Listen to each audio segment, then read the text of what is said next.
Teman-teman yang dirahmati Allah Subhanahu wa taala, sebelum kita membahas tentang menjadi seorang hamba yang punya tujuan yang jelas dalam hidup atau menetapkan satu keinginan besar, karena kalau kita nggak punya keinginan besar yang kita perjuangkan, yang kita bela-belain, yang kita habis-habisan, yang kita fokus banget kepadanya, berarti kita masih geje, belum jelas. Orang yang udah jelas hidupnya tuh, dia tahu apa yang dia sedang perjuangkan. Orang yang udah jelas hidupnya itu, dia tahu kenapa dia berkorban. Apa yang harus dia korbankan, apa yang harus dia kesampingkan, dan apa yang harus dia bela. Berarti dia tahu betul tujuan dan prinsip hidupnya. Dia punya cita-cita yang jelas, dia punya keinginan besar, yang itu akan dia perjuangkan habis-habisan. Orang kalau misalnya dalam hidupnya bingung harus melakukan apa yang paling penting, berarti belum jelas. Apalagi kalau sampai kita ngerasain hari kita tuh berlalu dengan sia-sia. Ada hari yang kita lewatin, aduh kok hari ini kayaknya biasa-biasa aja ya. Atau kita merasa tidak terlalu bersemangat untuk bangun tidur. Gak terlalu bersemangat untuk menanti datangnya terbitnya matahari. Gak terlalu bersemangat untuk mendapatkan hari yang baru dalam hidup kita. Berarti kita belum jelas hidupnya. Jadi hidup seolah-olah mengalir gitu aja tuh. Terhadap apa yang udah lewat, ngerasa biasa-biasa aja, tidak ada makna. Terhadap apa yang belum terjadi, ngerasa gak punya semangat untuk meraih sesuatu. Berarti itu geje banget. Kenapa? Gak jelas kan ya? Nah, kita hari ini pengen belajar. Saya juga termasuk pengen belajar menetapkan satu keinginan terbesar dalam hidup kita, yang membuat kita membela habis-habisan keinginan itu, berkorban untuk keinginan itu, berjuang untuk keinginan itu, melewati berbagai macam rintangan dengan dengan juhdun, dengan semangat yang tinggi demi untuk ngedapetin keinginan itu. Dan coba kita renungkan sebuah kisah yang pernah terjadi di masa para sahabat. Jadi ada 4 orang soleh, ada 4 orang sahabat dan tabi'in lagi nongkrong nih di dalam Masjidil Haram, lagi ngumpul. Jadi ceritanya mereka lagi duduk dalam masjid, 4 orang anak muda. Ini saya sebutin namanya. Yang pertama namanya Mus'ab bin Zubair, anak muda. Yang kedua namanya Urwah bin Zubair, berarti dia adik kakak Mus'ab bin Zubair sama Urwah bin Zubair. Yang ketiga namanya Marwah bin Hakam. Dan yang keempat namanya Abdullah ibnu Umar. Kalau saya kenalnya cuma yang keempat doang nih, Abdullah ibnu Umar. Yang lain ada yang kenal? Nanti Google ya. Jadi ada yang namanya Mus'ab bin Zubair, Urwah bin Zubair, Marwah bin Hakam, dan Abdullah bin Umar. Sebetulnya ini agak terkenal, cuma kita mungkin jarang membaca tentang mereka. Nah, keempat anak muda ini yang umurnya kurang lebih sekitar antara 17 sampai 30 tahun, anak-anak muda ini lagi duduk di dalam Masjidil Haram. Tiba-tiba salah seorang di antara mereka nanya, kamu cita-cita pengen jadi apa? Atau pertanyaannya, keinginan apa yang kamu ingin dapetin dalam hidup ini? Apa sih hal besar yang kamu pengen dapetin dalam hidup ini? Ini lagi pengen memperjelas maksud hidup. Kemudian orang yang pertama namanya Mus'ab bin Zubair bilang, kalau saya keinginan terbesar saya tuh pengen jadi gubernur, pengen ngegantiin Pak Aher, pengen jadi gubernur Irak. Itu keinginan terbesar dia dalam hidup. Itu satu. Ternyata nggak satu dia. Yang kedua, saya pengen nikahin cewek cantik yang namanya Sukainah binti Husain. Itu cewek idaman saya banget, itu gue banget, itu tipe saya banget tuh. Seandainya bisa, walaupun itu agak-agak mustahil, soalnya Sukainah itu terlalu tinggi untuk level saya. Tetapi yang namanya orang pengennya, saya pengen nikahin Sukainah bintu Husain. Dia sebutkan itu di depan Masjidil Haram, di depan Ka'bah, karena menurut dia sesuatu yang kayaknya agak-agak susah nih. Kayak ada seorang anak muda ditanya, kamu pengen apa dalam hidup? Cita-cita terbesar saya dalam hidup pengen nikah sama siapa misalnya di antara artis ya. Yang main Talak 3 siapa tuh? Nah itu deh. Pengen nikah sama artis Fulan binti Fulan. Dia nyebutin nama itu dalam keinginan terbesar dia karena dia pikir kayaknya agak-agak mustahil. Nah kemudian Mus'ab bin Zubair bilang pengen nikah sama Sukainah binti Husain. Terus apa lagi? Udah segitu aja? Enggak, satu lagi kata dia. Apa? Pengen nikah juga sama Aisyah binti Tolha. Jadi pengen nikah 2 kali. Jadi cita-citanya pengen poligami. Wah ini bahaya nih. Ini adalah Mus'ab bin Zubair. Kalau bisa ini jangan ya. Cukup 1 aja. Walaupun saya 2. Jadi cita-citanya pengen jadi gubernur Irak, sama pengen nikah sama Sukainah sama Aisyah. 2 cewek cantik idaman dia banget. Oke. Ternyata selang beberapa tahun kemudian Mus'ab bin Zubair benar-benar menjadi gubernur Irak dan benar-benar menikah dengan Sukainah dan Aisyah. Ini namanya himmah, keinginan terbesar. Dia berjuang untuk itu, dia habis-habisan untuk itu sampai dapat. Kalau udah dapat baru bingung, nih ngapain lagi ya gitu. Udah jadi gubernur, karena dia nggak punya himmah lebih tinggi dari itu, pokoknya pengen nguasain satu negeri yang namanya Irak. Akhirnya dia dapat, karena itulah himmah dia, jelas gitu. Gubernur Irak nikah sama Sukainah, nikah sama Aisyah, dapat tiga-tiganya. Oke. Orang kedua, kamu pengen jadi apa? Apa keinginan terbesar dalam hidup kamu? Yaitu siapa tadi orang kedua? Urwah bin Zubair, adiknya. Urwah bilang gini, saya pengen jadi orang yang paling ngerti agama dan ahli hadis. Nih, lebih jelas lagi nih. Pengen jadi ulama. Saya pengen jadi ahli agama dan ahli hadis, sehingga orang kalau nanya tentang hadis tanya ke saya. Akhirnya terkenallah di antara ulama ahli hadis itu yang bernama Urwah bin Zubair. Benar-benar jadi ahli hadis. Kemana dia pergi pasti itu lagi nyari hadis-hadis kepada orang yang punya hadis. Ketemu dengan imam ini, Syekh ajarkan saya satu hadis. Lalu dia dengar ada ulama di sana tahu hadis ini, tetapi tidak ada di sini yang tahu hadis tersebut kecuali ulama itu. Di mana dia? Ada di Syam. Dikejar ke Syam. Di Syam ditanya di mana orang yang bernama Fulan bin Fulan. Pokoknya nyari hadis saja sepanjang hidupnya. Kenapa? Itu adalah cita-cita terbesar dia tuh. Itu jelas banget hidupnya. Karena dia tahu betul apa yang sangat dia pengenin. Itu namanya himmah. Sehingga akhirnya dia jadi seorang ahli hadis. Yang ketiga, namanya Marwah bin Hakam. Ditanya, Marwah, kamu keinginan kamu yang paling gede itu apa? Pengen jadi apa? Kemudian akhirnya Marwah bilang, ini lebih tinggi daripada Mus'ab. Saya pengen jadi presiden. Cita-citaku gitu kan ya. Pengen jadi presiden kan gitu dulu ya. Maaf ya kalau belum pernah dengar lagu itu berarti masih muda. Kalau yang tahu lagu itu berarti udah lewat, udah gak muda lagi. Dan saya tahu lagu itu. Nah, Marwah bin Hakam dia bilang, saya pengen jadi khalifah, pengen jadi presiden. Dan gak tanggung-tanggung ternyata di masa Bani Umayyah, salah satu kabilah besar dalam Islam, Bani besar, periode besar dalam Islam itu, ternyata Marwah bin Hakam salah satu di antara khalifah Bani Umayyah, benar-benar jadi presiden. Itu himmah, punya cita-cita yang sangat luar biasa. Ini yang terakhir nih, ini fans saya banget, idola saya banget nih. Ini orang yang paling saya idolain di antara sahabat, salah satunya yaitu Abdullah bin Umar. Kenapa saya idola banget sama dia? Satu, dia orangnya lembut. Tetapi walaupun dia lembut, dia seorang sniper, pemanah ulung di zaman sahabat. Udah gitu dia ahli ilmu, udah gitu dia tawadhu, udah gitu dia muda, penampilannya menarik. Itu Abdullah bin Umar tuh salah satu yang saya idolain banget di antara sahabat. Ada nanti Muaz bin Jabal saya ngidolain banget. Kenapa? Janggutnya nggak terlalu tebal. Makanya ada dalil dikit nih, agak kalau janggut saya nggak terlalu panjang.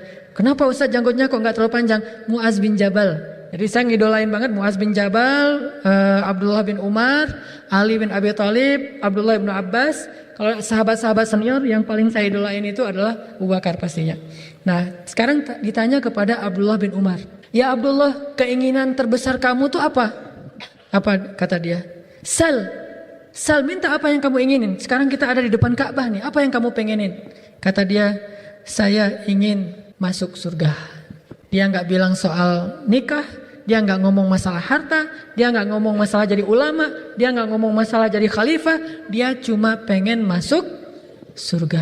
Lalu setelah membacakan kisah-kisah ini, akhirnya para ulama berkesimpulan, di antara semua keinginan-keinginan besar yang disebutkan oleh orang-orang soleh tadi, dan semuanya orang soleh, ada yang pengen jadi gubernur, menikah dengan orang yang dia inginin, ada yang pengen jadi khalifah, ada yang pengen jadi ahli ilmu hadis.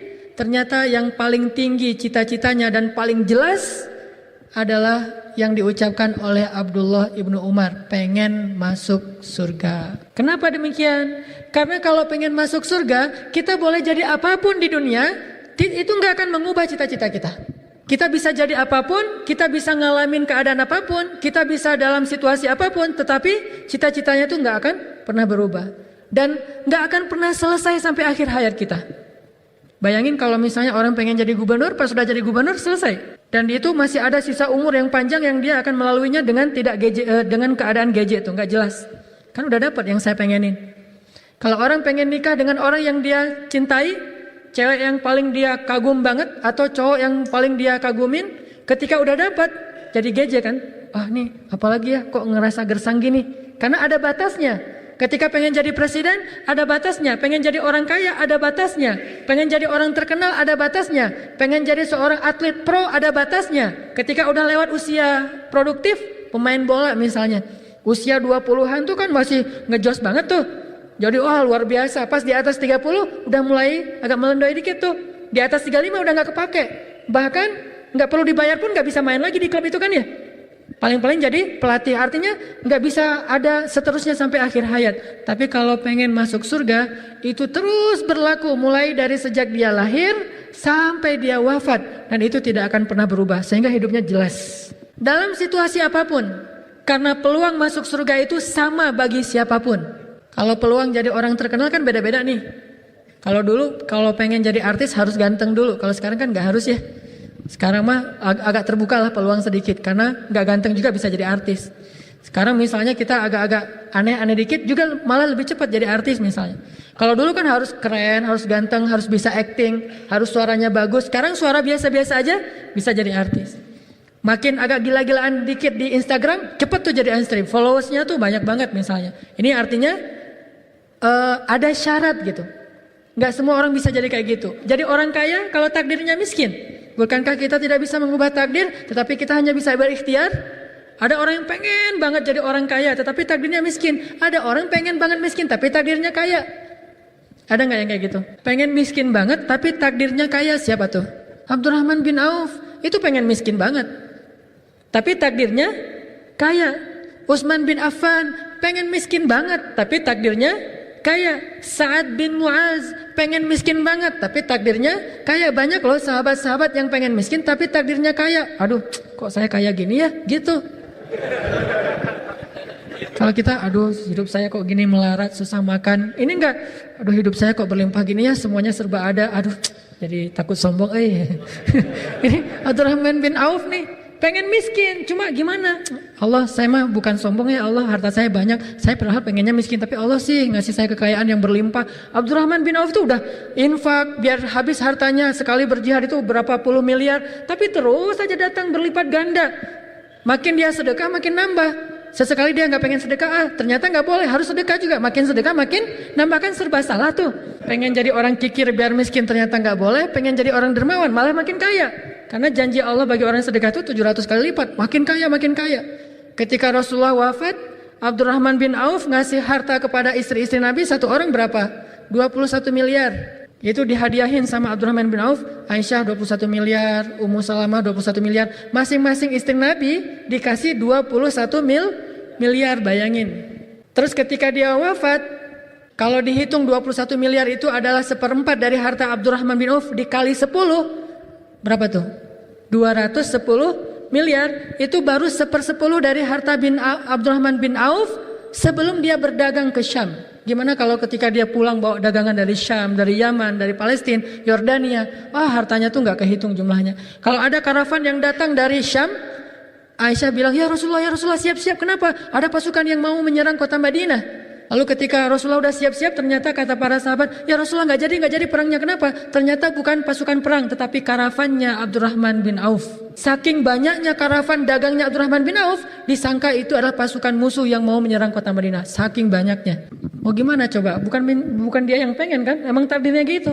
Abdurrahman mah nggak habis-habisan buat training, jadi bisnis pengusaha sukses, jadi motivator dengan tujuan freedom finansial gitu. Enggak, biar biasa-biasa aja, kerja biasa aja. Paling dagang, orang yang disuruh dagang, dia mah sibuk dengan dakwah, sibuk dengan Rasulullah, pergi ke sana kemari berdakwah, khuruj fisabilillah 3 hari, 40 hari kayak tabligh gitu deh. Dia nggak sibuk dengan berdagang, tapi ya takdirnya kaya. Ada yang miskin pengen kaya. Salah satunya siapa? Sa'labah. Itu miskin dan harusnya dia terima aja miskinnya. Tapi karena dia nggak terima, cita-cita dia tuh pengen kaya, bukan pengen masuk surga. Akhirnya dia datang ke Rasul, ya Rasulullah, doakan saya jadi orang kaya, saya akan banyak bersedekah. Kata Rasulullah, la tutib, kamu nggak akan sanggup jadi orang kaya. Kata dia, sangguplah ya Rasul. Masa jadi orang kaya nggak sanggup? Yang nggak sanggup tuh jadi orang miskin. Ini kata siapa? Sa'labah. Kata dia, sanggup jadi orang kaya, yang gak sanggup tuh jadi orang miskin ya Rasul. Saya udah capek lah jadi orang miskin. Saya pengen sekali-kali ya Rasul ngerasain makan enak, tidur enak, kaya. Kata Rasul, yang sedikit dan dapat kamu ridhoi itu lebih baik daripada yang banyak dan kamu tidak mampu bersyukur. Yang sedikit kamu bersabar itu lebih baik daripada banyak kamu tidak mampu bersyukur. Kata dia, enggak ya Rasul, saya siap jadi orang kaya. Kata Rasulullah, ya sudah kalau gitu. Dia enggak dengar nasihat Nabi. Padahal kekayaan itu bukan segalanya dan miskin juga bukan apa-apa. Biasa aja, mau miskin mau kaya tetap punya peluang masuk surga. Akhirnya Nabi berdoa, ya Allah berikanlah rezeki kepada Sa'labah. Dia pulang dapat doa dari Rasulullah. Ternak-ternaknya itu beranak pinak kayak ulat. Kalau bahasa ulama tuh kayak ulat. Gimana ulat sekali beranak pinak tuh banyak banget. Yang biasanya ternak ngelahirin 2 ekor 3 ekor, ini sampai 10 20. Wah banyak banget anak dari ternak-ternaknya. Sehingga dalam waktu singkat ternak-ternaknya Sa'labah memenuhi padang rumput. Memenuhi 2 bukit, itu semuanya ternak dia. Jadi kalau kita sekarang pergi ke Arafah di musim haji itu penuh dengan orang. Dulu tuh Arafah penuh dengan ternaknya Sa'labah. Bayangin sebesar itu. Seluas Arafah itu adalah ternaknya Sa'labah. Bayangin 1 ekor kambing harganya berapa? Ada yang menjual kambing di sini? Ada yang bisnis akikah? Yang sedang-sedang tuh 2,5 juta kali 1 padang Arafah. Berapa ratus miliar, mungkin triliun. Dan itu baru kambing, belum lagi onta. Onta itu harganya 100 juta kali sebesar area Mina. Onta semua. Sebanyak itulah kekayaan Sa'labah, kaya banget. Sampai setelah dia menjadi kaya banget, Rasulullah mengutus seorang utusan mengambil zakat dari Sa'labah. Ambillah zakat dari Sa'labah. Dia datang. Apa kata Sa'labah? Ini semuanya hasil jerih payah saya. Ngapain kamu datang-datang minta bagian yang bukan hak kamu? Udah, kamu cari kepada orang kaya yang lain. Ini hak saya, gak akan saya kasih kepada siapapun. Mulailah dia mengingkari nikmat Allah. Akhirnya utusan ini pulang ke Rasul, melaporkan apa yang diucapkan Sa'labah, dan Rasulullah mengatakan kita tidak akan minta lagi zakat dari Sa'labah. Akhirnya Nabi nggak pernah minta lagi zakat dari Sa'labah. Sa'labah tenang-tenang aja. Oh berarti udah nggak ada yang minta lagi zakat dari saya. 2,5% pun nggak dikasih sama dia. Kenapa? Karena 2,5% kalau udah dikalikan 1 Arafah itu jadi banyak. Kalau kambingnya cuma sedikit, 2,5% kan nggak berasa ya. Tapi kalau hartanya udah triliunan, 2,5% tuh lumayan tuh. Jadi gede. Akhirnya dia berpikir panjang untuk memberi zakat. Rasulullah tidak mau menerima lagi zakat dari Sa'labah. Di masa Abu Bakar As-Siddiq jadi khalifah, akhirnya Sa'labah merasa bersalah. Datanglah kepada Abu Bakar, ya Abu Bakar, ini harta zakat saya. Mohon maaf kalau selama ini saya agak-agak aneh. Saya mengingkari nikmat Allah, sekarang saya pengen ngeluarin zakat. Apa kata Abu Bakar? Ya Sa'labah, orang sebelum saya yang lebih baik daripada saya saja tidak mau menerima zakat daripada kamu. Bagaimana dengan saya? Apakah saya lebih baik dari Rasulullah? Rasulullah yang lebih baik dari saya menolak zakat dari kamu. Apalagi saya, dan saya tidak akan menerima zakat darimu wahai Sa'labah. Sedih Sa'labah pulang ke rumahnya. Harta banyak tapi tidak ada nilainya. Sampai tidak diterima lagi zakat darinya. Walaupun jumlah zakat dia itu mungkin ratusan ekor onta, tetapi nggak diterima. Abu Bakar wafat, diganti dengan Umar bin Khattab jadi Amirul Mukminin. Datang lagi kepada Umar, ya Amirul Mukminin, ini zakat saya udah saya kumpulin dari zaman Rasul, zaman Abu Bakar. Ini udah banyak banget loh. Udah mungkin ribuan ekor onta dan domba, zakatnya ribuan. Tetapi kata Umar, 2 orang yang lebih soleh daripada saya sebelumnya menolak zakat kamu. Siapa saya untuk menerima zakat darimu? Ditolak lagi di zaman Umar. Baru dia wafat di zaman Utsman dalam keadaan zakatnya tidak diterima oleh kaum muslimin. Artinya kalau pengen kehidupannya adalah menjadi orang kaya, keinginan terbesarnya menjadi orang tenar, orang yang terkenal, ini belum menjadi orang yang benar-benar punya himmah yang jelas. Himmah yang jelas yang diajarkan dalam kisah 4 orang soleh tadi adalah pengen masuk surga. Jadi kalau ditanya apa cita-cita kamu? Pengen masuk surga. Apa keinginan terbesar hidup kamu? Pengen masuk surga. Sehingga dalam status apapun kita hidup di dunia selalu punya peluang kesempatan untuk masuk surga dalam status apapun. Jadi orang kaya banyak tuh peluang untuk masuk surga sebagai orang kaya ya. Salah satu kisahnya siapa orang kaya yang dijamin surga? Abu Dahdah. Saya dulu pernah ngisahin ketika masih di Al-Latif. Rasulullah SAW pernah mendapatkan laporan dari seorang anak yatim yang bilang mereka pengen 1 batang pohon korma yang menempel di sebelah rumah mereka. Tapi itu milik seorang sahabat yang selama ini gak dibolehin kalau buah kurmanya jatuh ke dalam rumah anak yatim gak boleh ngambil. Sehingga akhirnya mereka sedih pengen pohon kurma itu. Ya Rasulullah, bolehkah kami mengambil buah kurma yang jatuh dari pohon yang ada di sebelah rumah kami? Lalu Rasulullah memanggil pemilik pohon kurma itu dan bertanya, bolehkah wahai fulan? Kata dia, tidak boleh ya Rasul. Kata Rasul, bagaimana kalau Allah menggantikan untukmu satu pohon kurma di dalam surga yang kamu berjalan di bawah naungannya 100 tahun belum keluar dari naungan dahannya. Pohon yang sangat besar, yang sangat subur, yang sangat banyak buahnya. Mau nggak kamu diganti dengan surga? Kata dia, tidak mau ya Rasul. Saya pengen buah pohon kurma yang ini aja. Yang di surga saya nggak mau. Akhirnya karena dia nggak mengizinkan, Rasulullah mengatakan kepada anak yatim, bersabarlah, itu bukan hak kalian, jangan ambil kalau ada buah kurma dari situ yang jatuh dalam rumah kalian. Karena persis di sebelah rumah mereka.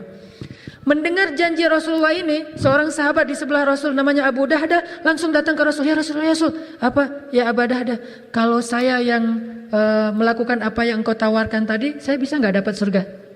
Bayangin, ditawarin surga, sahabat yang pertama nggak mau. Sahabat yang kedua tahu betul bahwa pengen dia itu adalah surga.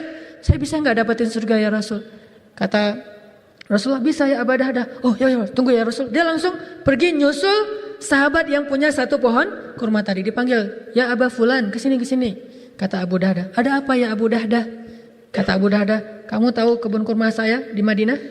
Kata dia, siapa yang tidak kenal kebun kurma milik Abu Dahdah? Di dalamnya ada 600 pohon kurma yang sangat subur. Sekali panen itu, satu pohon kurma itu bisa puluhan kilogram buah kurmanya.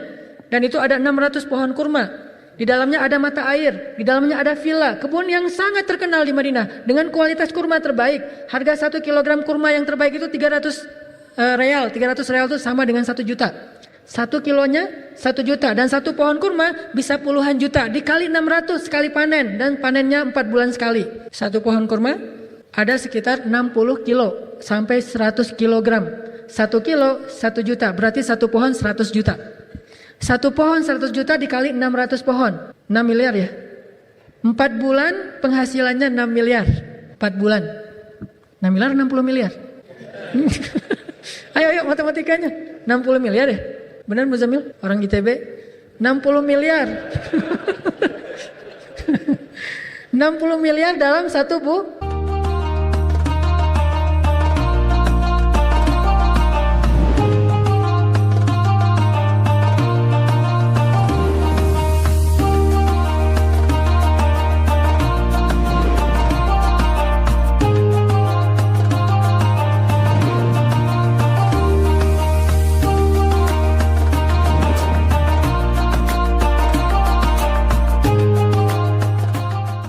Satu bulan bayangin, 4 bulan itu 60 miliar penghasilannya. Dia tanya, ya Aba Fulan, kamu tahu kebun kurma milik saya? Kata si Fulan, ya Abu Dahdah, siapa yang tidak kenal kebun kurma milik Abu Dahdah yang paling terkenal di kota Madinah? Memangnya kenapa? Mau nggak kamu satu pohon kurma milikmu yang ada di sebelah rumahnya anak yatim ditukar dengan kebun kurma milik saya 600 pohon kurma. Bayangin, ini iman, ini cita-cita tertinggi. Dia akan lakuin apapun demi keinginan terbesar dia. Ini baru namanya nggak geje banget nih hidupnya nih. Abu Dahdah, hah? Dia cubit-cubit gitu, saya mimpi nggak ya? Abu Dahdah tuh beneran gitu. Kata Abu Dahdah, benar, wallahi saya pengen kalau kamu ridho kita tukar. Akhirnya kata dia, oh boleh banget tuh. Tadi ditawarin surga nggak mau, sekarang ditawarin 600 pohon kurma, mau banget, cepat gitu. Mau. Ya udah kalau gitu mulai sekarang pohon kurma yang satu itu milik saya, kebun kurma saya milik kamu. Baik, datanglah Abu Dahdah ke rumah anak yatim. Dia mengatakan, wahai anak-anak yatim, wahai anak-anakku, mulai sekarang pohon kurma ini menjadi milik kalian. Makanlah sepuas kalian dari buah kurma yang jatuh ke dalam rumah kalian dari pohon ini. Anak yatim itu bahagia, senang, happy gitu. Rasulullah kemudian mendengar cerita ini, akhirnya Rasulullah mengatakan, aduhai betapa beruntungnya Abu Dahdah, aduhai betapa beruntungnya Abu Dahdah. Dipanggillah Abu Dahdah oleh Rasulullah. Ketika dipanggil, ya Abu Dahdah, apa yang sudah kamu lakukan? Ya Rasulullah, bagi saya tidak ada nilainya 600 pohon kurma atau kebun kurma itu dibandingkan dengan satu pohon kurma di dalam surga. Itu yang paling bernilai bagi saya Rasul. Ini namanya jelas. Akhirnya kata Rasul, kamu beruntung ya Abu Dahdah, kamu beruntung. Seneng banget gitu, gak ada sedikit pun rasa nyesel. Aduh, nyesel juga sih. Gak ada gitu sama sekali tuh. Padahal itu 60 miliar per 4 bulan loh. Tapi gak ada, aduh nyesel ya. Harusnya gak usah gitu-gitu amat. Udahlah dihargain satu pohon kurma milik orang itu dengan 2 pohon kurma saya aja. Gak usah satu kebun. Ini mah gak tanggung-tanggung. Karena dia saking menghargai surga. Bagi dia itu gak perlu ditawar-menawar. Udah aja kasih 600 pohon kurma itu gak usah ditawar. Karena surga jauh lebih berharga daripada 600 pohon kurma. Bagi orang seperti Abu Dahdah. Yang kaya dan gak geje. Akhirnya Abu Dahdah pulang dengan senang gitu. Pulang ke kebunnya, ke rumahnya. Mau menemui istrinya. Bahagia banget. Alhamdulillah kayak orang baru dapat untung besar. Padahal kebunnya hilang. Tapi pulangnya kayak orang baru dapat untung besar, senang, bahagia, bersiul gitu. Udah sampai di depan kebunnya, dia ngelihat istrinya sama anaknya lagi ngumpulin buah kurma yang udah berjatuhan, lagi kerja gitu. Dia bilang, wah istriku keluar dari kebun ini. Kenapa ya Aba Dahdah? Kebun ini sudah saya jual. Oh ya, berapa untungnya? Kepada siapa kamu menjualnya ya Aba Dahdah? Saya menjualnya kepada Allah dan keuntungannya adalah surga. Apa kata istrinya? Itu baru untung ya Aba Dahdah. Nih istri yang gak geje ya, makanya cari istri yang kayak gini. Baik, tadi sampai di mana? Oh iya, istri yang gak geje. Istri siapa? Abu Dahdah. Sama nih, suaminya keinginan terbesar dalam hidupnya adalah surga. Istrinya juga gitu, keinginan terbesar dalam hidup mereka adalah surga. Ini sekeluarga nih, semuanya gak geje. Semuanya jelas gitu. Semuanya pengennya surga. Sama kayak keluarga Abu Bakar. Pas Abu Bakar menyedekahkan seluruh hartanya, gak diomelin di rumah. Kalau misalnya yang satu jelas, yang satu gak terlalu jelas kan, akan jadi rame tuh. Pas misalnya istrinya ke taklim, suaminya gak rela karena istrinya makin soleh, makin sering mengkritik suaminya misalnya gitu. Makin banyak tahu, makin banyak ceramah di rumah atau cerewet misalnya.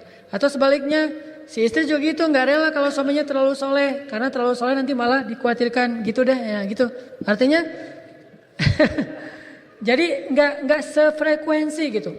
Kalau Abu Bakar As-Siddiq dan keluarganya itu sefrekuensi, semua mereka hidup pengen masuk surga, sehingga ketika Abu Bakar dalam hidupnya banyak ujian, menjadi dikasih banyak amanah, sibuk, dan keluarga nggak terlalu banyak dapat porsi waktu, mereka rela banget. Yang penting semua yang mereka laluin ini tujuannya sama, pengen dapetin surga Allah Subhanahu Wa Taala. Makanya ketika Abu Bakar jadi khalifah, itu waktu buat keluarga itu udah banyak banget yang kesita. Kita sibuk dengan taklim aja, kadang-kadang ada istri yang kadang ngeluh ketika suaminya seminggu taklim 3 kali. Ah kamu ngapain sih taklim seminggu 3 kali? Perasaan nggak gitu-gitu juga kali gitu ya, nggak sampai harus seminggu 3 kali. Ini kan ada hak anak, hak keluarga segala macam. Ada yang kayak gitu-gituan. Kenapa? Karena emang mungkin frekuensinya belum sama. Tapi kalau Abu Bakar As-Siddiq jadi khalifah, waktunya untuk keluarga udah sedikit banget. Terus juga nggak menerima gaji dari pemerintahannya. Ditambah lagi jatah istrinya semakin sedikit sampai istrinya pengen makan enak aja. Kata Abu Bakar, ya udah kalau gitu sisain aja dari belanja kita sehari-hari. Mudah-mudahan nanti bisa ditabung, setelah sebulan bisa beli makan enak. Setelah ditabung sebulan bisa beli makan enak, kata Abu Bakar kalau gitu berarti gaji saya selama ini lebih ya udah serahin lagi kepada Baitul Mal. Mulai sekarang gaji saya dikurangin. Ketika Abu Bakar melakukan hal-hal yang kayak gini, maka keluarganya nggak ada yang ngeluh. Kenapa? Karena semuanya punya cita-cita yang sama, pengen masuk surga. Sehingga orang kalau misalnya cita-citanya, keinginan terbesarnya adalah masuk surga, itu benar-benar jadi impiannya banget. Semuanya akan dia jalanin dengan penuh semangat kalau dia melihat itu ada peluang ke surga. Sama kayak orang misalnya cita-citanya menjadi orang yang pebisnis sukses, pengusaha sukses. Dia ngelihat apa aja jadi peluang ya. Oh ini bisa nih kalau dijual nih. Oh ini nih kalau dibisnisin. Oh ini nih market nih. Oh ini nih. Orang kalau punya jiwa bisnis, kalau talentanya itu bisnis banget, maka ngelihat apa aja tuh jadi peluang bisnis. Karena cita-cita terbesar dia itu pengen sukses di dunia usaha, di dunia bisnis. Begitu juga orang kalau pengen masuk surga, ngelihat apa aja tuh jadi peluang surga gitu. Oh ini nih pahalanya besar nih. Oh ini nih bermanfaat banget. Oh ini nih insya Allah jadi surga walaupun kecil. Sampai Nabi SAW bilang, hindarkanlah diri kalian dari api neraka walaupun dengan sebutir kurma. Takutlah, hindarkan diri kalian dari api neraka walaupun dengan sebutir kurma. Artinya kalau keinginan terbesarnya itu adalah masuk surga dan gak masuk neraka, maka peluang sekecil butir kurma pun diambil sama dia. Memindahkan diri dari jalan, itu sedekah. Kemudian seperti seorang perempuan yang memberi minum anjing, ternyata dijamin surga. Gak ada satupun amal yang dia remehin. Kenapa? Karena dia pengen surga. Semuanya dia lakuin. Walladzina yu'tuna ma ataw wa qulubuhum wajilah. Orang yang sudah banyak beramal tapi hatinya tetap merasa kurang karena pengen banget dapat surga yang lebih tinggi, pengen banget dapat surga yang lebih baik, yang lebih luas, yaitu surga Firdaus Al-A'la, surga Firdaus yang paling tinggi. Coba kita renungin beberapa kisah yang pernah mungkin kita dengar dari ustadz-ustadz dalam berceramah. Salah satunya misalnya kisah seorang perempuan di masa Rasul yang sakit. Ada yang bilang ini sakitnya sakit ayan, Ada yang bilang bukan, pokoknya sakit aja. Sakitnya parah banget. Udah nggak ketolong lah pokoknya sakitnya. Udah sekian tahun dia sakit, terus-terusan kayak gitu. Kalau lagi kambuh sakit banget. Akhirnya dia datang ke Rasul minta didoain supaya sembuh. Nih lihat keinginan terbesar seseorang sembuh atau apa? Datang ke Rasul, pengen sembuh. Wajar gak sih pengen sembuh? Wajar ya, dan manusiawi boleh banget. Bahkan sangat boleh. Allah juga senang kepada hamba yang kayak gini. Pengen dapat kebaikan yaitu sembuh. Tapi giliran dibenturin dengan keinginan lain yang lebih besar, dia akan pilih keinginan yang lain. Kalau berbenturan, kalau harus memilih. Datang ke Rasul bilang, ya Rasulullah, saya udah sekian tahun sakit. Dan kalau lagi kambuh tuh gak ketahan banget ya Rasul. Boleh gak saya minta didoakan? Doa Rasulullah itu mustajabah supaya Allah menyembuhkan saya dari sakit ini. Bukannya gak sabar ya Rasul, tapi ini sakit banget. Akhirnya Rasulullah tiba-tiba dapat ilham dari Allah dan mengatakan kepada perempuan ini, ya amatullah, ibu, kalau saya doain, insya Allah ibu akan sembuh. Tapi ibu mau gak saya tawarin sesuatu yang lebih baik daripada sembuh? Ya Rasulullah, apa itu yang lebih baik daripada sembuh? Bayangin, orang yang sakit parah, kalau bahasa kita sekarang mungkin kanker ya, kanker stadium 4 lanjut, yang kata dokter gak akan bertahan.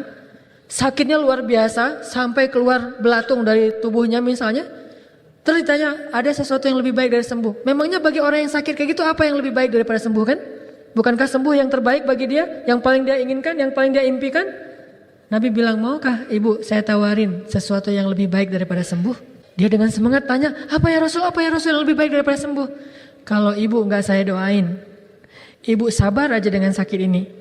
Maka setiap kali sakit ibu kambuh, Allah akan menggugurkan dosa-dosa ibu dan ibu dijamin masuk surga. Sok pilih yang mana?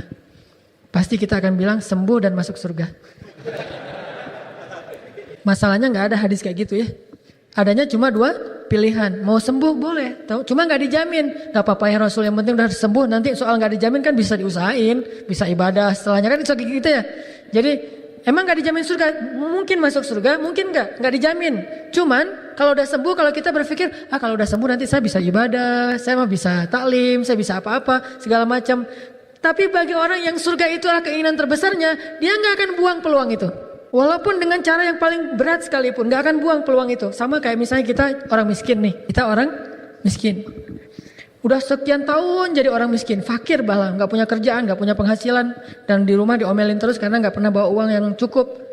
Tiba-tiba ada orang yang datang kepada kita, bilang, Pak, Bapak saya kasih 2 pilihan.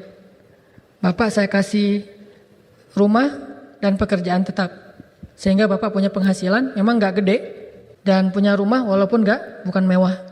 Atau pilihan yang kedua, Bapak sabarin sebentar lagi dengan kemiskinan Bapak. Setahun lagi nanti Bapak saya kasih uang sekian miliar dengan rumah yang di komplek ini, harga rumahnya sekian, penghasilannya sekian, saya kasih. Saya punya investasi di sebuah perusahaan, itu semuanya saya ganti atas nama Bapak. Bapak mau pilih yang mana? Dia gak akan bilang, gini aja deh Pak, Bapak kasih saya rumah yang biasa aja, pekerjaan yang biasa aja, nanti saya akan nabung supaya bisa beli rumah yang besar itu, bisa. Enggak. Kalau orangnya tahu betapa pentingnya harta itu bagi dia, uang yang sekian miliar gak akan dia raih dengan cara hanya berusaha sendiri, pasti dia gak akan buang peluang. Ya udah gak apa-apa, saya miskin setahun lagi, setelah itu nanti saya akan dapat rumah yang sangat mewah, dapat saham dari sebuah perusahaan 70% atau bahkan 100%, yang itu gak akan bisa saya dapatin hanya dengan kalau saya dapat pekerjaan tetap lalu saya nabung, gak akan dapat segitu. Pasti gak akan dibuang peluangnya. Begitulah perempuan cerdas ini ketika ditawarin sama Nabi. Saya doain, ibu akan sembuh dengan seizin Allah. Cuma gak dijamin surga, terserah ibu nanti berusaha gimana. Bisa tergelincir, bisa enggak. Tapi kalau ibu bersabar, Allah akan menghapus semua dosa-dosa ibu setiap kali kambuh. Dan dijamin masuk surga, dijamin. Gak ada cerita dia masuk neraka, meninggal masuk surga. Mau yang mana ibu? Dia gak bilang, ya Rasul saya pulang dulu istikharah. Gak bilang gitu. Mau masuk surga istikharah. Kan aneh. Ya Allah nih masuk surga enggak ya? Masuk surga enggak ya? Kan enggak mungkin. Atau dibilang ya Rasul boleh enggak saya minta yang ketiganya? Apa tuh? Sembuh dan surga. Enggak gitu juga. Karena mereka bijak. Tahu ini hanyalah ujian. Antara mau yang mana nih Allah suruh pilih. Dan itu benar-benar Allah jamin. Karena la yantiqu anil hawa in huwa illa wahyun yuha. Nabi itu enggak ngomong semaunya beliau, tetapi wahyu dari Allah yang diwahyukan kepada beliau. Jadi kalau Rasulullah itu berarti pesan dari Allah.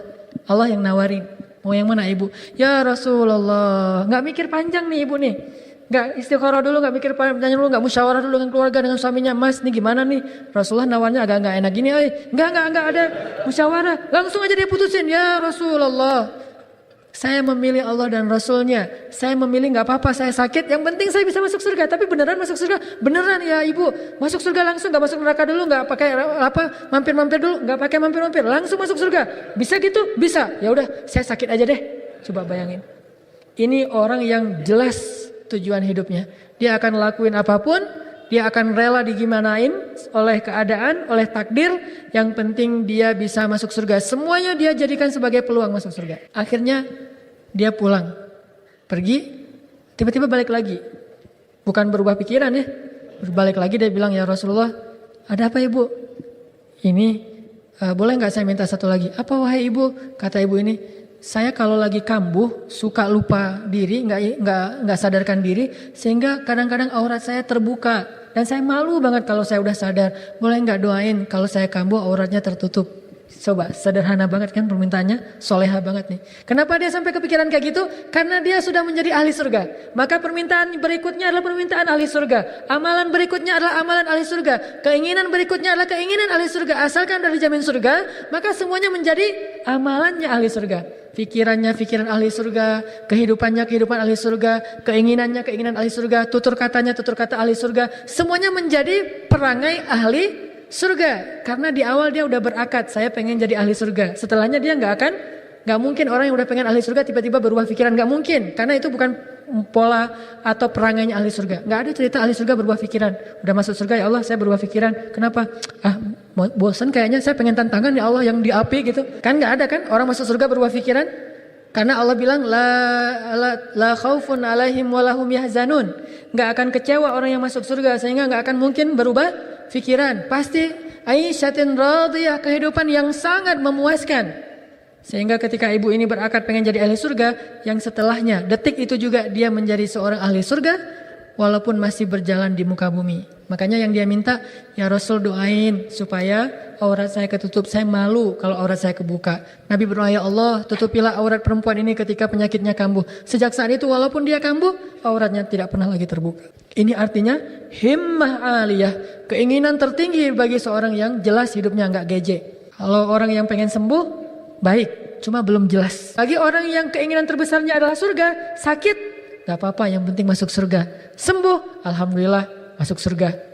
Sakit masuk surga, sembuh masuk surga, miskin masuk surga, kaya masuk surga, laki-laki masuk surga, perempuan masuk surga, seorang pemimpin masuk surga, rakyat masuk surga, anak muda masuk surga, orang tua masuk surga. Pokoknya masuk surga, mau jadi apapun, intinya saya pengen masuk surga dengan status saya.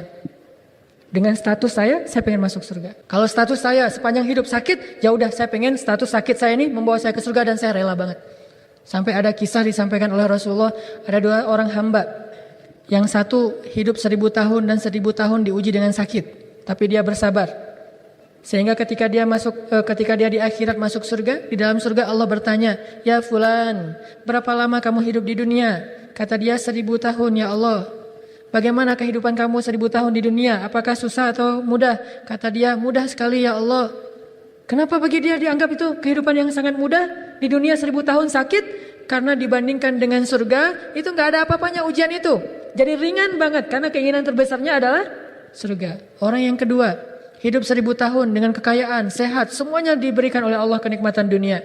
Akhirnya dia kufur, lalu dia masuk neraka. Di dalam neraka Allah bertanya, "Ya fulan, berapa tahun kamu hidup di dunia?" "Cuma sehari saja ya Allah." "Cuma sehari saja hidup di dunia." "Bagaimana kehidupan kamu di dunia cuma selama sehari?" Susah banget, hidup cuma sebentar tapi susah banget ya Allah."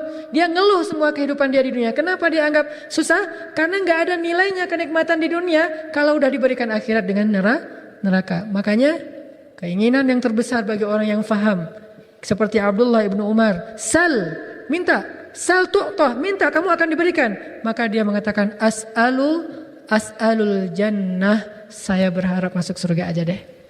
Jadi pemimpin, khalifah yang bisa buat saya masuk surga. Oke.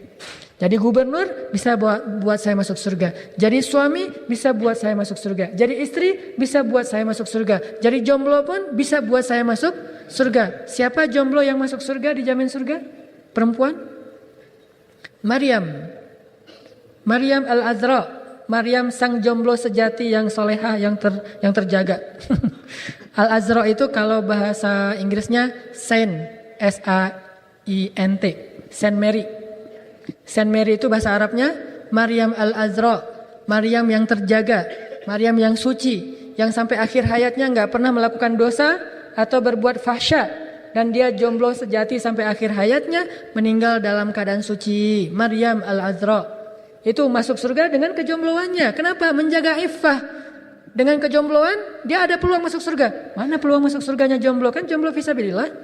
Gimana jomblo fisabilillah masuk surga dengan kejombloannya? Dia menjaga iffah, menjaga kehormatan. Dia jomblo nggak mau macam-macam sampai halal. Kalau udah halal baru macam-macam banget. Kalau belum halal nggak mau macam-macam. Kalau udah halal banget gitu.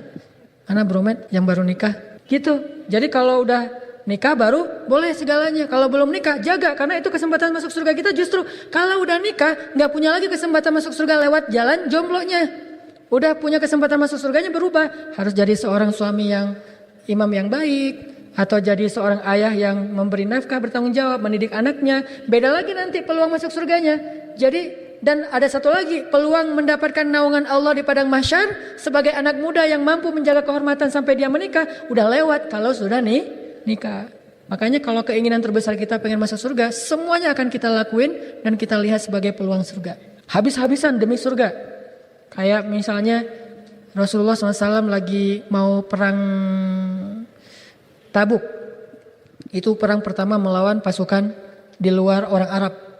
Ini pasukan yang sangat kuat, Romawi. Kemudian kaum muslimin belum terbiasa melawan mereka, jadi harus mempersiapkan segala sesuatu. Nabi mengatakan, siapa yang ingin menjadikan hartanya jalan masuk ke surga? Ya Rasulullah, ada apa ya Rasulullah, ada apa ya Rasulullah? Semuanya semangat. Kalau udah ditawarin siapa yang pengen surga, langsung saya insya Allah siap, siap insya Allah. Kalau pengen masuk surga, langsung ada apa ya Rasulullah? Apa yang bisa kita lakukan demi bisa masuk surga? Siapa yang pengen masuk surga lewat hartanya, kata Rasulullah. Kami ya Rasulullah. Maka kita akan berperang melawan pasukan Romawi, kita akan ke Tabuk. Maka siapa yang pengen masuk surga berinfaklah fisabilillah. Langsung bubar. Bubar ngapain? Pulang ke rumah masing-masing. Dia ngegeledah rumahnya, apa yang bisa saya infakin untuk keluarga, untuk jalan Allah. Datang-datang ada yang bawa onta, ada yang bawa domba, ada yang bawa emas, ada yang bawa perisai, ada yang bawa pedang, ada yang bawa segala macam dah pokoknya. Sampai Utsman bin Affan datang bawa 100 ekor kuda. Kata Utsman, apa yang kau bawa ya Utsman? 100 ekor kuda ya Rasulullah. Ya Allah, berkahilah harta Utsman. Karena didoain oleh Rasulullah, dia merasa, aduh, kalau cuma 100 ekor kuda, nyesel, harus bawa lagi supaya didoain lebih berkah lagi kan. Coba bayangin, pulang lagi tuh. Ya Rasul, sebentar Rasul. Ya, pulang. Datang bawa 300 ekor kuda lagi. Ya Allah, berkahilah harta Utsman. Hah? Didoain lagi, pulang lagi tuh. Bawa 500 ekor onta. Ya Allah, berkahilah harta Utsman. Hah? Pulang lagi tuh, bawa 5 kg emas. Aduh, pokoknya gak habis-habis dah. Tiba-tiba datang seorang laki-laki, Umar bin Khattab, dengan semangat pengen masuk surga lewat hartanya. Ya Rasulullah, ini. Dengan pede gitu.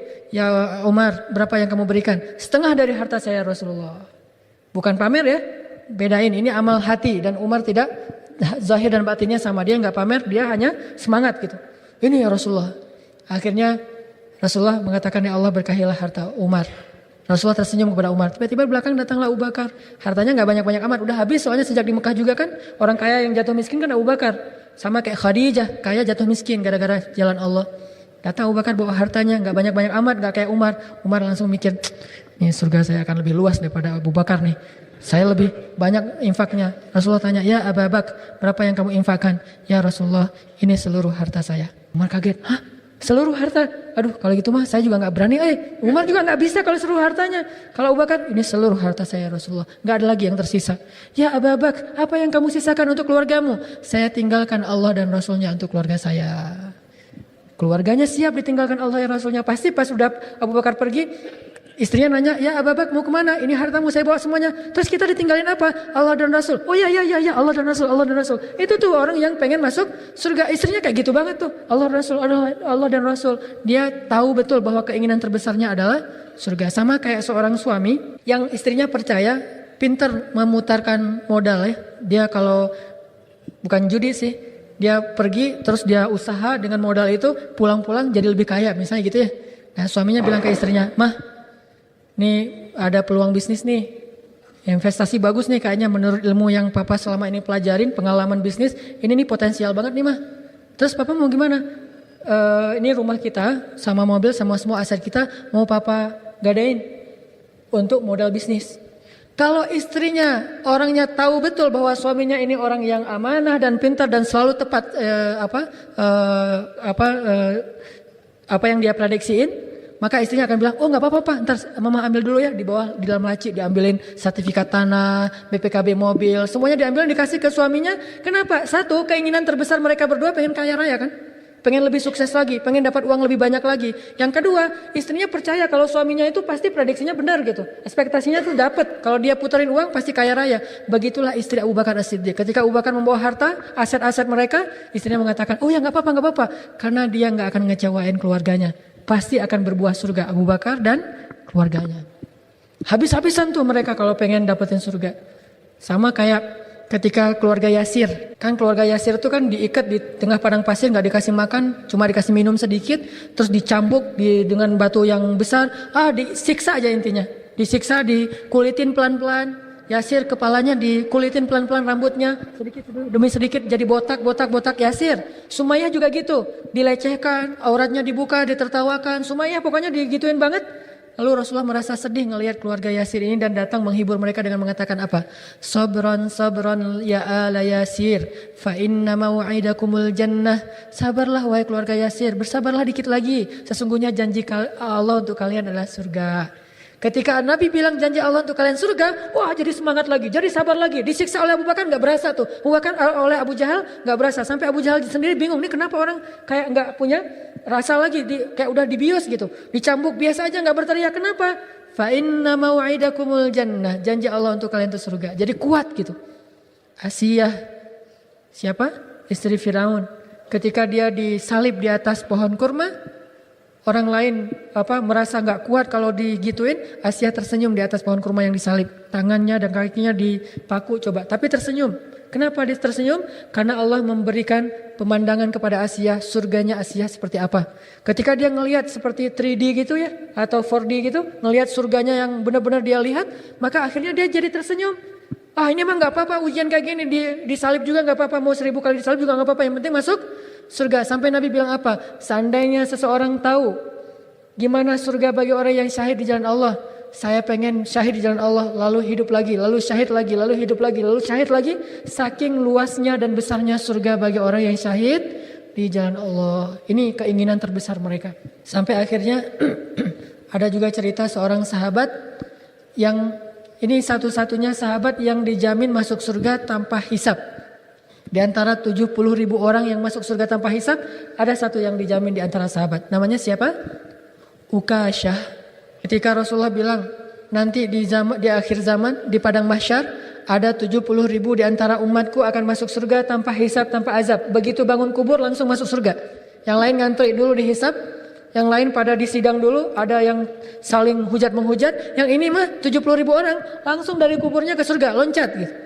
Bangun dari kubur langsung surga. Luar biasa, 70.000 orang. Nabi bilang kayak gitu. Akhirnya Ukasyah bilang, ya Rasulullah, doain saya termasuk salah satu di antara mereka. Rasulullah tersenyum, ya Ukasyah, kamu tuh emang termasuk salah satu di antara mereka. Luar biasa ya. Langsung dijamin sejak hidup, dia dijamin masuk surga tanpa hisab. Salah satu dari 70.000 orang. Berarti sisa berapa? 69.999. Satu udah diambil sama Ukasyah. Itu benar-benar diambil. Akhirnya ada sahabat yang kedua bilang, ya Rasul doain saya juga dong. Apa kata Rasulullah? Kamu telah didahului oleh Ukasyah. Udah gak dapat. Artinya berusaha lagi, jangan telat. Dan sejak dapat itu, Ukasyah jadi semangat. Kenapa? Karena udah jamin masuk surga, dia jadi orang yang ahli surga yang masih berjalan di bumi. Semangat beribadah, semangat membela agama Allah. Oh luar biasa semangatnya. Sampai akhirnya di akhir hayat Nabi, dia pernah memeluk Nabi dalam keadaan tidak pakai baju Nabinya kan ya. Supaya bertemu kulit dia dengan kulit Rasulullah yang mulia. Dan kata Nabi, gak akan dibakar api neraka kulit yang bersentuhan dengan kulitku. Dan seterusnya dan seterusnya. Keinginan sahabat pengen masuk surga itu luar biasa. Sehingga apapun yang mereka alamin gak masalah asalkan mereka bisa masuk surga. Sampai ada sahabat yang dalam peperangan itu udah dibacok berkali-kali, udah kena panah, kena tombak segala macam. Tapi dia masih semangat dan tersenyum. Dia bilang, aku mencium harumannya surga, aku mencium harumnya surga. Bagi mereka surga itu luar biasa. Keinginan terbesar mereka, himmah, jelas banget. Sehingga mereka akan lakuin apa aja untuk mendapatkan surga. Makanya jadikanlah surga itu sebagai keinginan terbesar kita. Lalu kita jadi apapun dalam hidup kita, kita baca sebagai peluang masuk surga. Jadi seorang ustaz, gimana jadi ustaz yang bisa masuk surga? Mengajarkan ilmu, memberi nasihat, menyampaikan ayat-ayat Allah. Itu peluang masuk surga seorang ulama. Menjadi seorang murid, bukankah murid yang mencari ilmu akan Allah naungi dengan malaikat-malaikat dan setiap langkahnya itu dicatat sebagai penggugur dosa dan dijamin surga juga. Allah membanggakan nama mereka di arasy Allah dan di dalam surga nama mereka ditulis di lauhah. Lauhah itu spanduk-spanduk surga ada nama mereka. Wah, jadi semangat menuntut ilmu. Jadi apa lagi? Jadi apapun profesi kita jadikan itu sebagai peluang masuk surga. Gimana caranya? Jadi pemain bola, gimana jadi pemain bola bisa masuk surga? Banyak. Bukankah jadi seorang selebriti yang diidolakan oleh banyak orang itu berarti bisa memberi pengaruh yang negatif atau positif? Sehingga ketika kita jadi seorang pemain bola terkenal, kita semangat main bola, lebih berprestasi lagi, jadi pemain yang top. Sehingga orang-orang akan mengeluh-ngeluh kita. Apapun yang kita lakukan itu ditiru sama mereka. Kita pakai apa, mereka akan pakai itu. Kita seleranya makan apa, mereka seleranya makan itu. Kita ngapain aja, mereka tiru semuanya. Jadi idola banyak orang. Sehingga kita berlakukan hadis, siapa yang menunjukkan satu kebaikan, dia dapat pahala dari setiap orang yang menirunya. Dan siapa yang memberi contoh suatu kebaikan, dia dapat pahala dari orang yang mencontohinya kan. Man dalla ala khair, man sanna sunnatan hasanah. Ternyata bisa juga lewat jadi pemain bola. Lewat jadi artis, apalagi lewat jadi musisi, lebih semangat lagi bermain membuat karya-karya musik yang bisa membangkitkan semangat orang untuk beramal soleh. Walaupun orang itu tidak menjadi sangat soleh dengan musik kita, minimal musik dan lagu kita itu menjadi awal dari berubahnya seseorang menjadi lebih baik. Mungkin mereka tidak belajar agama dengan musik kita. Mungkin orang tidak akan belajar agama dengan lirik-lirik lagu kita. Tetapi lirik lagu kita itulah yang membujuk hatinya, yang mengetuk hatinya, yang awalnya tadi jauh dari Allah, tiba-tiba pengen mendekat kepada Allah. Setelah dia dekat, dia kemudian bertemu dengan para ulama dan belajar agama. Mungkin lewat musik. Makanya saya pribadi juga sering banget merasa disemangati oleh lagu-lagu yang penyemangat nasyid ataupun lagu-lagu religi atau lagu-lagu motivasi itu menyemangati banget. Kayak misalnya dulu pas kita hiking dulu ada lagu mengarungi samudra kehidupan, kita ibarat para pengembara, hidup ini adalah perjuangan, tiada masa tuh berpangku tangan. Jadi semangat lagi gitu, beramal soleh, berdakwah, berukhuwah. Itu kan musik-musik yang membangkitkan semangat. Dan mungkin para penyanyi itu atau yang menulis lirik lagu itu, komposernya gak sadar berapa banyak orang yang jadi semangat pagi-pagi bangun untuk beramal soleh, berdakwah gara-gara dengar lagu dia. Berapa besar pahalanya. Saya pernah dengar lagunya Ustadz Atep tentang syukur kepada Allah dengan bentuk rapnya. Gara-gara dengar lagu itu, saya kalau dengar lagu gak cuma dengerin musik tapi perhatiin liriknya inspiratif, akhirnya jadi semangat lagi. Mungkin yang menyanyikan gak sadar bagaimana lagu-lagunya itu memberi semangat bagi orang untuk beramal soleh. Dan ternyata bakat suara kita itu anugerah dari Allah untuk kita berdakwah dengannya. Bukankah ada nabi yang berdakwah dengan suaranya? Siapa nabi itu? Daud alaihissalam.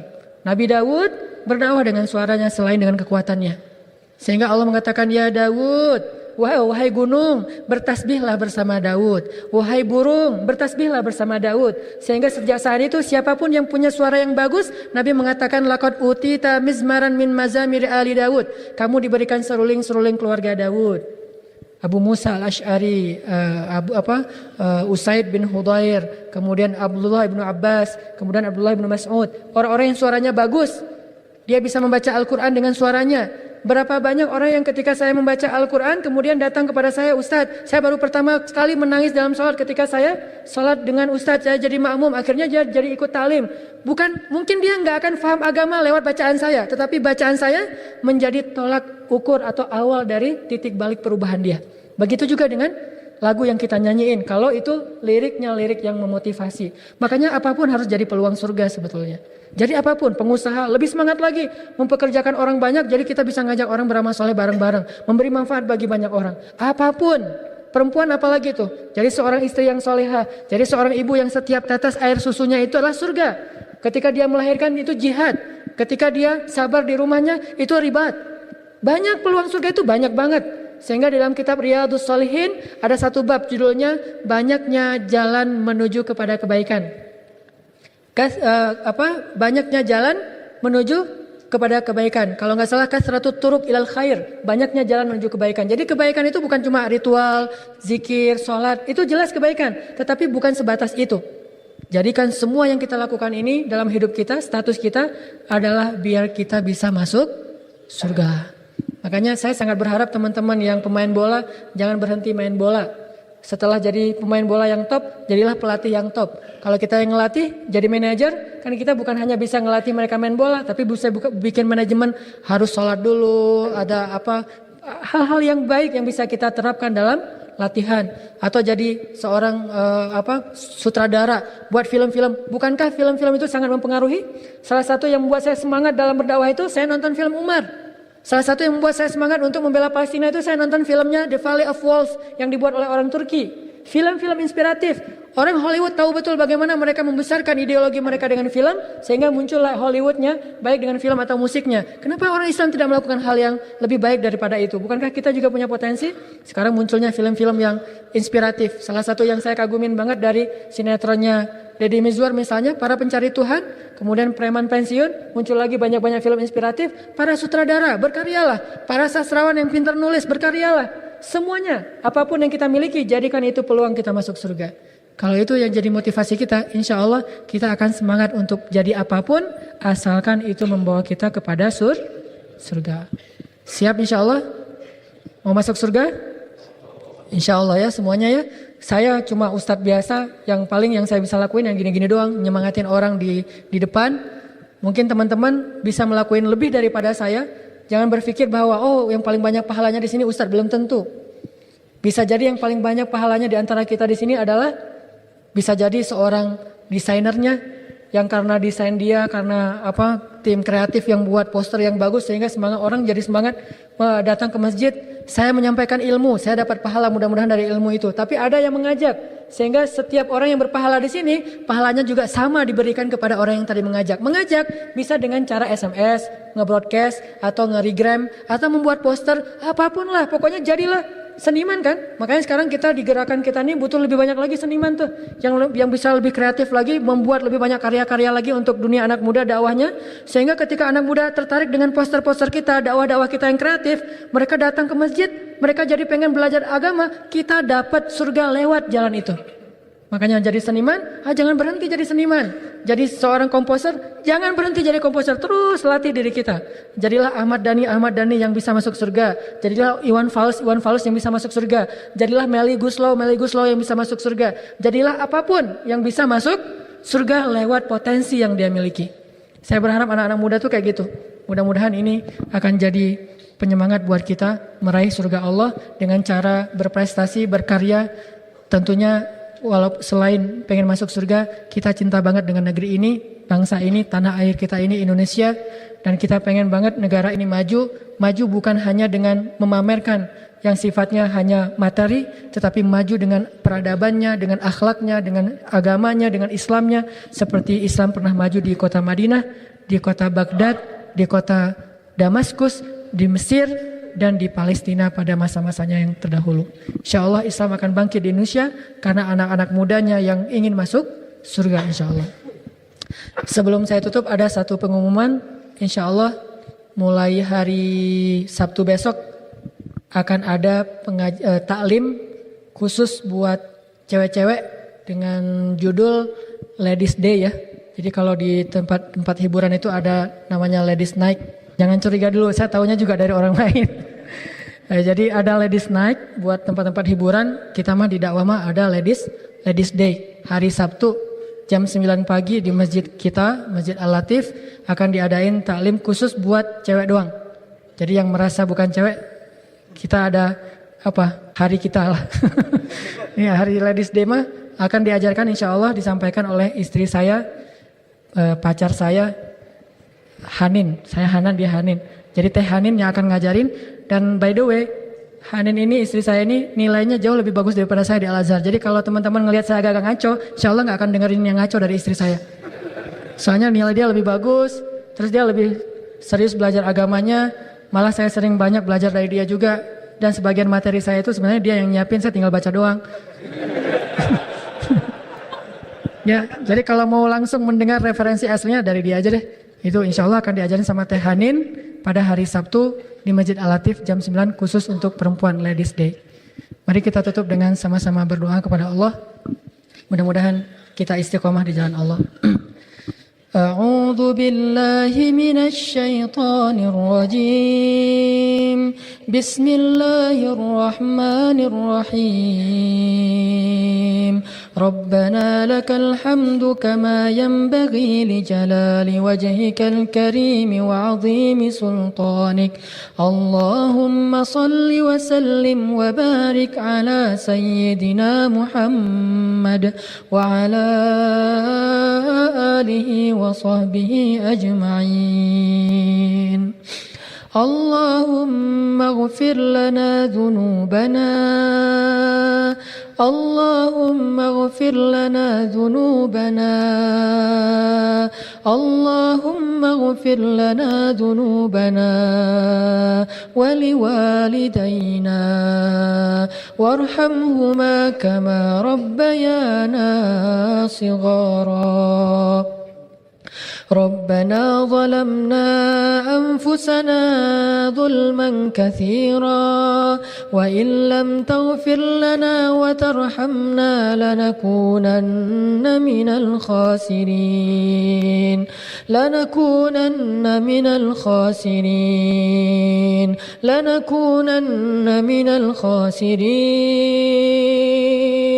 اغفر لنا يا غفار اغفر لنا يا غفور تب علينا يا تواب تب علينا توبة نصوحا تب علينا يا الله تب علينا يا الله تب علينا يا ربنا قصدناك يا كريم قصدناك يا رحيم قصدناك يا أرحم الراحمين قصدنا يا إلهنا قصدناك يا ودود قصدناك يا رب السماوات والأرض قصدناك يا الله يا الله يا الله يا ربنا يا ربنا يا ربنا قصدناك يا سميع الدعاء قصدناك يا مجيب الدعوات قصدناك يا أكرم الأكرمين قصدناك يا أرحم الراحمين ربنا نسألك رضاك والجنة نسألك رضاك والجنة نسألك رضاك والجنة نسألك الفردوس نسألك الفردوس نسألك مرافقة نبيك في الفردوس يا الله يا الله نسألك الجنة نسألك الجنة نعوذ بك من عذاب جهنم نعوذ بك من عذاب جهنم إن عذاب جهنم كان غراما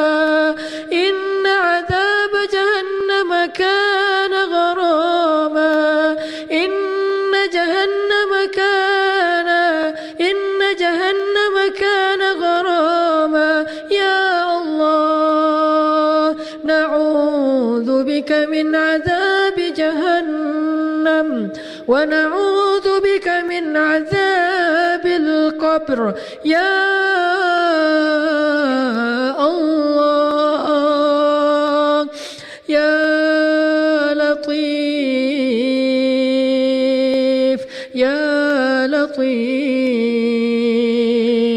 يا لطيف يا رؤوف يا الله يا أرحم الراحمين. Ampunkanlah dosa-dosa kami ya Allah, dosa yang kami pernah lakukan sepanjang hidup kami ya Allah, yang bahkan kami sendiri tidak sanggup untuk menghitungnya ya Allah. Tetapi kami sadar dan tahu, kami sangat yakin bahwa Engkau maha mengingat setiap dosa itu ya Allah. Kami sangat yakin Engkau telah mencatat dosa-dosa itu dalam buku catatan amal buruk kami ya Allah. Yang jika Engkau tidak menerima taubat dan mengampuni dosa kami, pastilah catatan itu akan dilemparkan ke wajah kami di padang mahsyar nanti ya Allah. Pastilah kitab itu akan dilemparkan di punggung kami ya Allah. Pastilah kami akan dibentak oleh malaikat-malaikat yang keras lagi kasar sambil melemparkan buku catatan itu kepada kami ya Allah. Siapa lagi yang bisa mengampuni dosa-dosa kami ya Allah selain Engkau? Kepada siapa kami akan mengiba dan memohon ampunan dosa jika Engkau tidak mengampuni dosa kami ya Allah? Ayah kami tidak bisa mengampuni dosa kami. Ibu kami tidak bisa mengampuni dosa kami betapapun ibu kami sayang kepada kami ya Allah. Ibu kami tidak bisa menghilangkan catatan-catatan amal buruk kami meskipun dia menebus itu semua dengan dirinya ya Allah. Lalu kalau ibu dan ayah kami saja tidak bisa menolong kami dan menghapus dosa kami, siapa lagi yang bisa kami harapkan selain Engkau ya Allah? Hanya kepada Engkau kami berharap ya Arhamar Rahimin. Hanya kepada pintu-Mu kami datang dan mengiba ya Allah. Hanya di depan pintu rahmat-Mu kami sujud dan memohon kebaikan dari-Mu ya Allah.